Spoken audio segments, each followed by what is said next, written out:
Assalamualaikum warahmatullahi wabarakatuh. Sebelumnya izinkan saya memperkenalkan diri terlebih dahulu. Nama saya Feni Aprilia dengan NPM 23758011 kelas 5A. Jadi, tujuan dalam praktikum ini untuk memberikan pemahaman mendalam tentang struktur dan komponen laporan penetration testing. Di sini diharapkan dapat menganalisis contoh laporan penetrasi yang tersedia secara publik dan mengembangkan format laporan sendiri dan membuat laporan penetrasi berdasarkan informasi yang telah dikumpulkan selama engagement testing. Langsung saja ke part 1, yaitu mengakses repositori laporan penetrasi. Di sini kita bisa klik. Jadi pada repositori ini di sini menyediakan berbagai contoh laporan penetrasi yang dapat dijangkau oleh daftar laporan penetrasinya.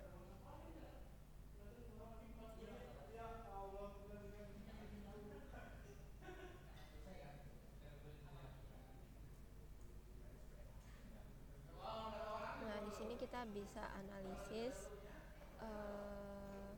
contoh-contoh laporannya.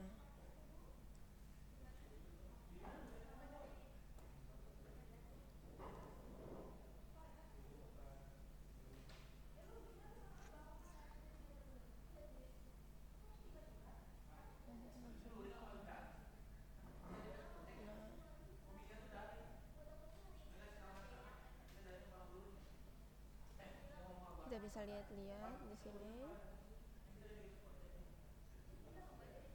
Lalu di sini untuk pencarian tambahan kita bisa cari ini di website di Google. Nah, di sini ada banyak contoh-contoh dari penetration testingnya. Ini contoh-contoh laporannya. Ada executive summary, lalu test scope method, terus internal phase, external phase, conclusion, kesimpulannya gitu-gitu.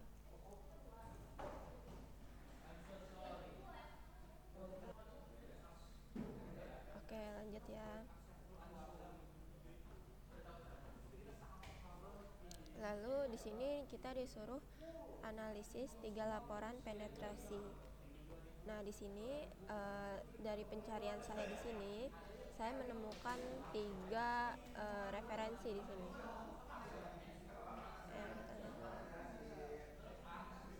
Yang itu, terus yang kedua ada ini.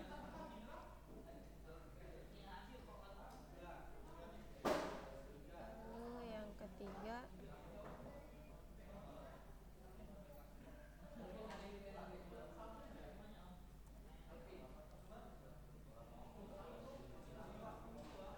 kalau yang ini kita lihat di sini ada offensive security lab and exam penetration test report, lalu ini report high level summary, lalu report methodology, ada information gathering, service enumeration, penetration, house cleaning, extraction. Nah, kita lihat ya di sini reportnya seperti apa. Nah, kita lihat full and map scan of all ports. Nih, kita lihat itunya, kemudian crawlnya. Nah, bisa kita lihat ya. Tuh seperti ini. Nah, kalau yang di sini ada executive summary, project disclaimer, finding details. Nah, di sini ada critical severity finding in internal network, terus di high severity findings, medium severity findings, low severity findings, SAP finding details, terus ada wifi testing dan lain sebagainya. Ini bisa kita lihat. Coba kita ke, ini ada high, ada mediumnya. Tuh. Oke. Terus di sini ada pertanyaan.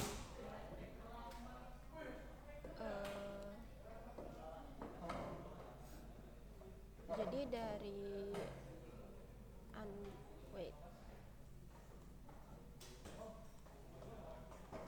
dari under defense ini adalah laporan penetrasi internal yang komprehensif. Lalu yang ini adalah laporan dari offensive security untuk lab dan exam.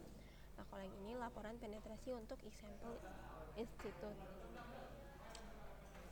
Jadi dari ketiga laporan yang dianalisis, di sini saya mengenai struktur dan konten masing-masing bagian. Kalau untuk laporan under defense itu ada executive summary, ringkasan eksekutif dengan grade, lalu ada project objectivity, tujuan proyek, lalu scope, time frame dan limitation, lalu ada summary of findings, jadi itu adalah ringkasan temuan dengan kategori severity, lalu ada severity of business risk, dampak bisnisnya, kemudian high level recommendation, rekomendasi tingkat tinggi, lalu ada metodologi testing, dan ada yang terakhir detail findings. Jadi ada temuan detail berdasarkan severity-nya. Nah, kalau yang di sini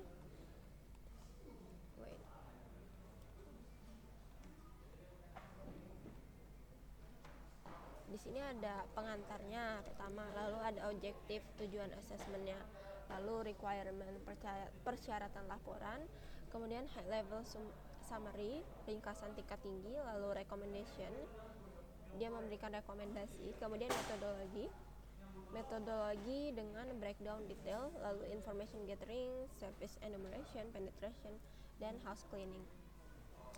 Lalu kalau di laporan dari Perplexec, di sini ada executive summary dengan overall risk rating, lalu ada task scope dan method, ruang lingkup dan metodenya, lalu ada internal phase, external phase, lalu social engineering testing, conclusion, dan most likely compromise skenario. Jadi untuk pertanyaan, what section do the review report have in common? Berdasarkan analisis ketiga laporan penetrasi, terdapat beberapa bagian yang umum ditemukan seperti executive summary, ringkasan eksekutif untuk manajemen, lalu ada scope objektif, ruang lingkup dan tujuan testing, lalu ada metodologi yang digunakan dalam testing, lalu ada finding atau resultnya. Jadi temuan kerentanan yang ditemukan lalu ada risk assessment, penilaian resiko dan dampak, lalu ada rekomendasi perbaikan, dan technical detail teknis dari eksploitasi. Lalu di sini ada pertanyaan, what is the purpose of the executive summary? What do you think that section is intended for? Jadi executive summary itu bertujuan untuk memberikan gambaran menyeluruh tentang hasil penetration testing dalam bahasa yang mudah dipahami oleh non-technical stakeholder. Nah, bagian ini ditujukan untuk yang pertama ada senior management dan C-level eksekutif, lalu board of director, lalu ada business stakeholder yang perlu memahami risk exposure tanpa detail teknis, lalu discussion makers yang akan mengalokasikan budget untuk remediasi. Jadi executive summary biasanya mencakup overall risk rating, high level findings, business impact, dan prioritas recommendation gitu. Lalu part 2 yaitu develop your own report format. Jadi yang pertama di sini kita disuruh berdasarkan analisis laporan di part 1, kita harus mengembangkan struktur laporan penetrasi yang komprehensif. Lalu di sini ada pertanyaan, what major section will you include in your report? Jadi struktur laporan yang akan saya gunakan mencakup bagian-bagian umum berikut. Yang pertama ada executive summary,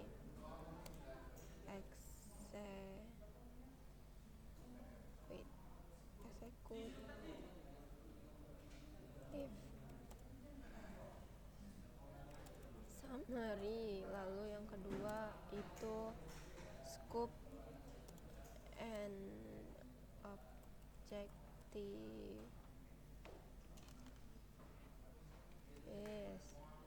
lalu yang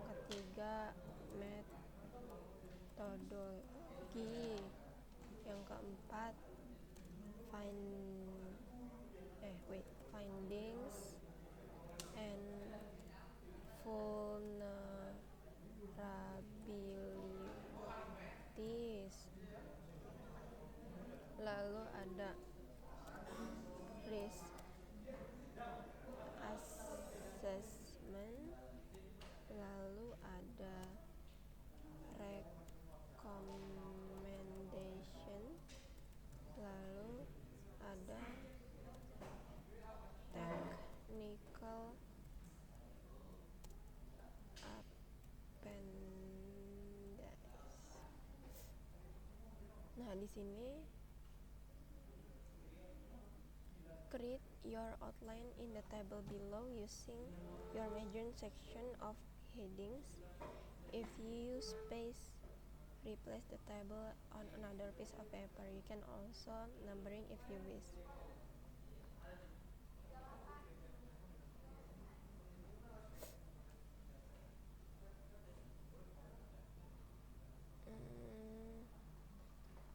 Mungkin kita buat di sini ya.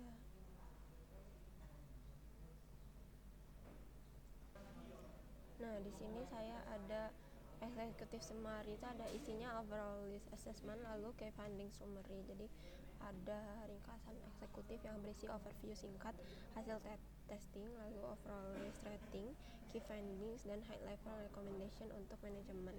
Lalu untuk yang modul 2 istilahnya ada scope dan objectivities. Di situ ada testing scope dan testing limitation. Jadi definisi ruang lingkup testing, sistem yang diuji, batasan engagement, dan tujuan yang ingin dicapai. Kemudian yang ketiga ada metodologi, pendekatan sistem yang digunakan dalam penetration testing, tools yang digunakan, dan framework yang diadopsi. Jadi isinya ada testing approach sama tools dan teknik.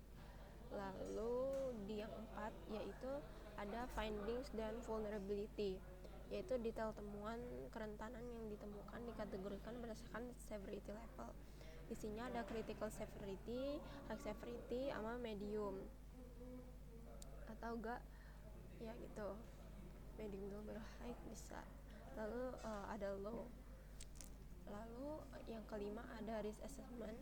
Yang pertama ada business impact analysis. Lalu yang kedua isinya ada likelihood assessment. Jadi analisis dampak bisnis dari setiap temuan dan probability eksploitasi. Lalu yang keenam recommendation. Isinya ada immediate action, short term improvement, long term strategy. Jadi rekomendasi perbaikan yang diprioritaskan berdasarkan risk level. Lalu yang ketujuh isinya ada technical appendice, detail teknis dari eksploitasi gitu. Lanjut ya.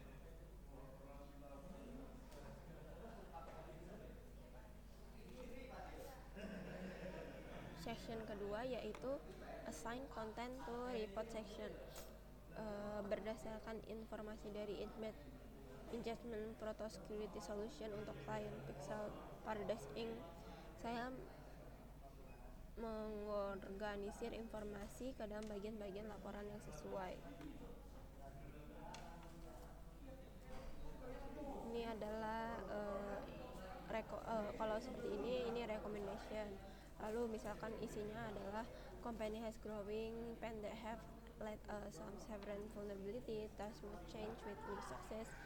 Lalu ada security force must be modern to ensure success and business security. Jadi ini isinya adalah executive summary.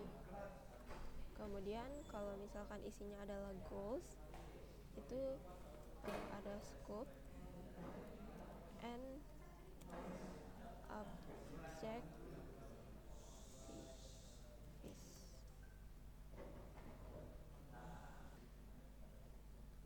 Lalu kalau isinya ada 7 steps, click on links in phishing email, several stop visit website with logging software, dan poin-poin yang ada di sini itu adalah findings and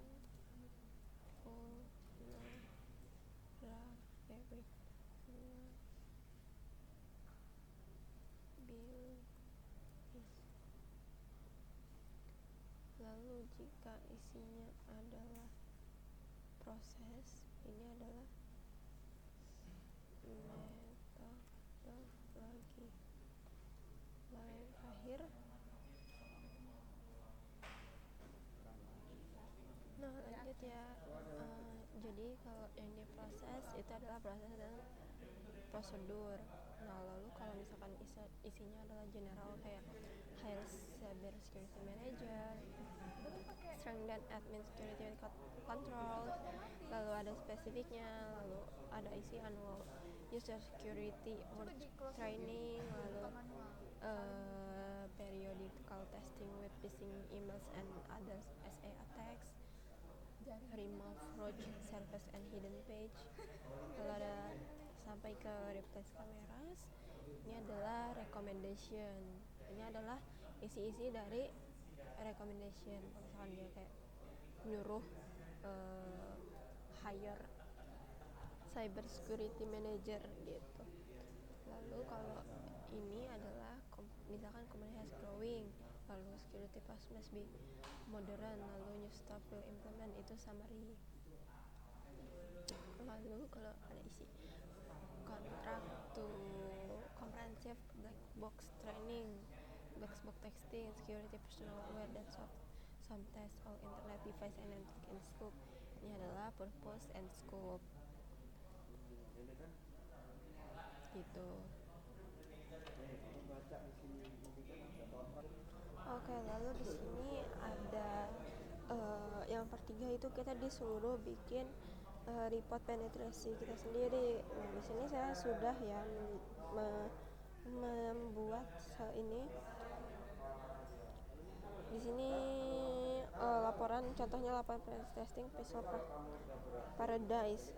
Nah, di sini ada executive summary, lalu overall risk rating,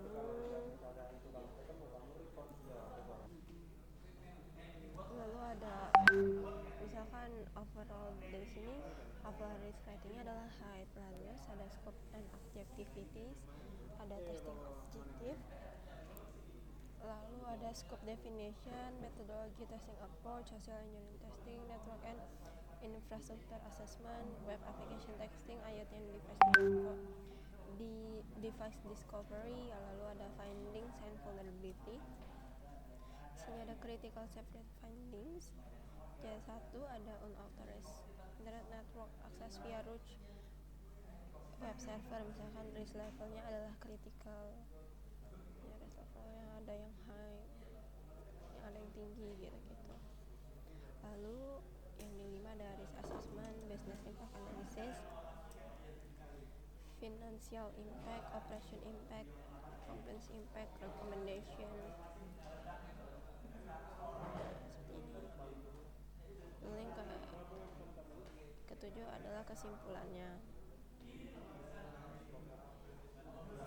Lalu di sini ada pertanyaan, why are good reporting and documentation skill important to penetration tester? Jadi good reporting and documentation skill sangat krusial bagi penetration tester karena beberapa alasan penting. Yang pertama, communication bridge, legal and compliance requirements, actionable insight, knowledge transfer, dan professor credibility, value demonstration, sama reproducibility. Jadi tanpa reporting skill yang baik, bahkan technical expertise yang tinggi tidak akan dapat dikomunikasikan secara efektif kepada stakeholder yang menemukan informasi tersebut untuk membuat informed decision tentang cyber security, investment, dan improvements. Oke, jadi cukup sekian video pengerjaan lab 1919 yaitu ekspor pentest report. Saya akhiri. Wassalamualaikum warahmatullahi wabarakatuh.